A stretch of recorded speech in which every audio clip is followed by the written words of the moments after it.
Come on, wandrer nicht, Shridan Shadowyounger.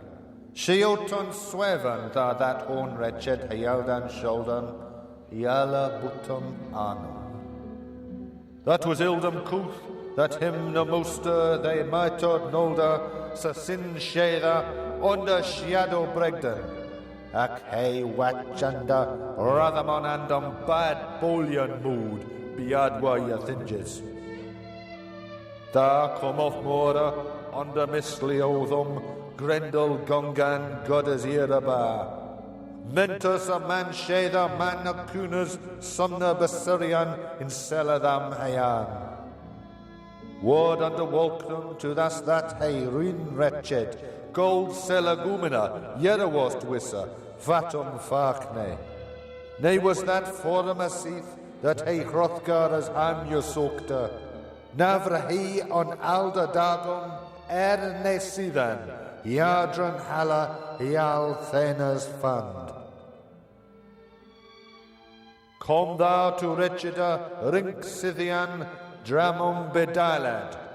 Dora suno onan, fair bendum fast, Sithen hey here a fomum at thran. On brand the Bealu higdi, the hey Yabolian was, Wretches moothan. Wrath after thon on fagne floor, Feyond treadada, Eod Iramud, him of Yaragum stood, Lia Yelikost, Leoct on fire. He came in dark night, the striding shadow goer. The archers slept who that horn-gabled hall should guard, all but one. It was to men known that them he could not, when the Lord wished not, the sin scather under the shadows bind.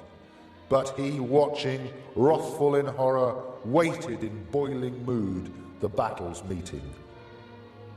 Then came from moor, under the mist shadows, Grendel walking.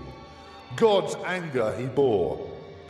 The crime scather meant to ensnare one of mankind in that high hall. Went under clouds to where he, the wine hall, the gold hall of men, readily knew, golden, gleaming. Nor was that the first time that he Hrothgar's home had sought, yet never in his life, before or since, harder luck and hall-thanes did he find. He came then to the hall, a venturing warrior, deprived of dreams. The door soon gave way, though fast with forged iron bands, when he touched it with his hands. He broke open then, baleful-hearted, the hall's mouth. Now he was angry. Right after that, on the shining floor, the fiend trod. He entered in irate mood. From his eyes stood, flame-like, a baleful light.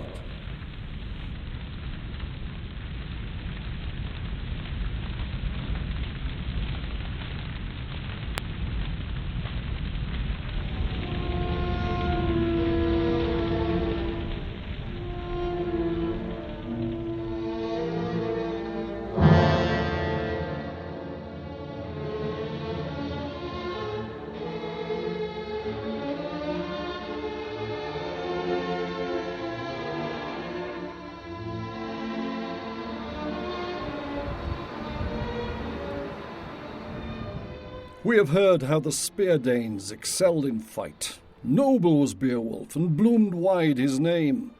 By praised deed shall one man thrive amongst mankind.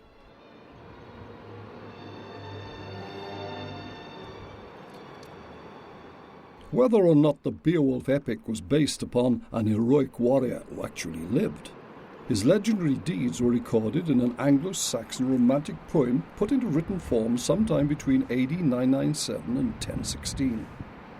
The work of two different scribes is apparent, the second of whom appears more accurate. The manuscript recording a poem likely to have been created long before. Although Northern European in origin, Beowulf's poem was both composed and inscribed on a manuscript in an Anglo-Saxon England.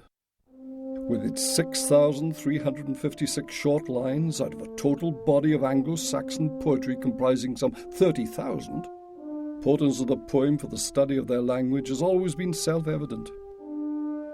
More recently, the poem has been recognized as a significant work of art. Only in 1936 did Professor J.R. Tolkien, more popularly famous for his Lord of the Rings trilogy than his scholarly achievements, produce a masterly essay, Beowulf, the Monsters and the Critics, that revolutionized Beowulf criticism. Where previously the poem had been regarded as little more than a rich mine for linguists, made up from two unrelated stories and containing a number of historically interesting but artistically valueless digressions, Tolkien perceived it as a unified work of art. It is very much a whole work of literary art. It is a composition. And certainly it contains what seem to be digressions, which is very much a modern critical label. But I think it fair to say that all these things have been shown to be, in various ways, either contrasting or amplifying or otherwise enhancing our appreciation of the world of the poem and the central narrative, which is the life of the hero. Whoever was responsible for the work, it was the product of a Christian England, drawing inspiration from Germanic pagan warrior culture in which monsters were believed to roam dark forests or dwell beneath lakes. Although possessing no title as such, the epic has been known simply as Beowulf since at least the early 19th century. Its hero presented as a Hercules-like figure whose struggles with monstrous creatures helped inspire a race whose impact upon Britain and the world was enormous. Out of the manuscript's Old English tongue developed modern English, now in common use around the globe. The first section of Beowulf's saga tells how this renowned warrior, the Geats, a Germanic tribe occupying southern Sweden, journeyed to Denmark across the Baltic Sea to offer assistance to Hrothgar, its king. Together with 12 companions, the number may have had some religious significance, the hero travelled in a ship, broad-beamed and newly tarred, loading their weapons into the hold. One that, with the wind behind her, flew like a bird. Making landfall in Zealand, now part of modern Denmark, the group was challenged by one of Hrothgar's warriors, who, after escorting them to his king's mead hall, returned to his duties with the words, "I am away to the sea to watch out for raiders."